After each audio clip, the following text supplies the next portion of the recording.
no real surprise that the Israeli government has rejected the ceasefire proposal that Hamas accepted. Uh, they were saying that they were going to reject any deal. Well, Bibi Netanyahu was saying he was going to reject any ceasefire proposal, even if the proposal allowed for the return of hostages. Uh, this will definitely not look good for him with the Israeli protesters protesting against him for the release of hostages and the acceptance of a ceasefire deal. So his days as prime minister is going to be numbered, as he will eventually get kicked out of being the PM by the Israeli citizens. That Hamas accepted a proposal. Israel's war cabinet came out to say that deal is far from acceptable. But still, Israel is sending representatives to Egypt to keep the conversations going. As CBS's Rami Inocencio reports, that's not stopping Benjamin Netanyahu from moving forward with his military operation in Gaza. A rare sound rose across Gaza, cheers of relief and joy. While in Israel, protesters called for the government to accept a deal. To save all the remaining hostages who are still alive. Hamas says it approved a proposal, 3 stages, each 6 weeks long, for a permanent ceasefire, a swap of hostages held by Hamas for Palestinians in Israeli jails, and allowing displaced Gazans to return home with no.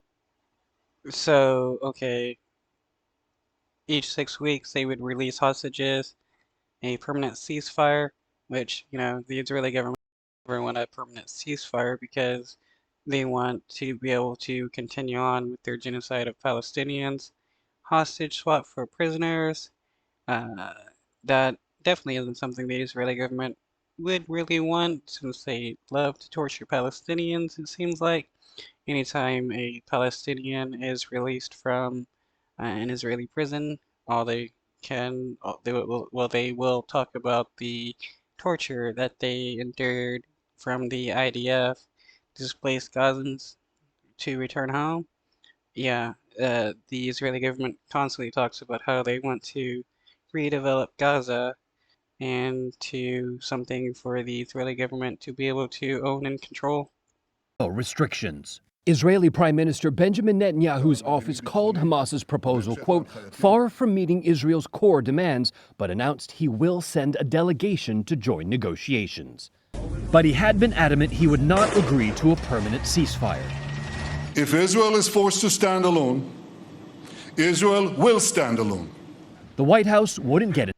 Well, you're not going to get very far standing alone when you're isolating all your allies by going against what they, especially the United States, who has been saying that they would not support the Israeli government if they invade Rafah. Into the details. The last thing I would ever want to do from this podium is say something that could put this very sensitive process at greater risk. We are at a critical stage right now. But President Biden, in a call earlier today with Netanyahu, repeated American insistence that a Rafah invasion is unacceptable, putting an estimated 1.4 million civilians at risk. This morning, the Israeli military spread an ominous message over eastern Rafah. Children clutched maps dropped by Israel, telling them to head to the coast. Israel says it's prepped for 100,000 people to move to the Al-Mawasi camp. Already overcrowded, says Sam Rose in Gaza with the UN. Which they're just going to start attacking after they're done attacking East Rafah. Find it very hard to believe that there would be space, but these are people essentially living in areas that aren't fit for long-term human habitation. It's essentially living on a beach. And just after Hamas announced its approval of a ceasefire, Israel's war cabinet unanimously decided to continue its military operations in eastern Rafah. This is the same area. No surprise that a cabinet full of warmongers want to continue a genocide against Palestinians. That was told to evacuate. The military confirmed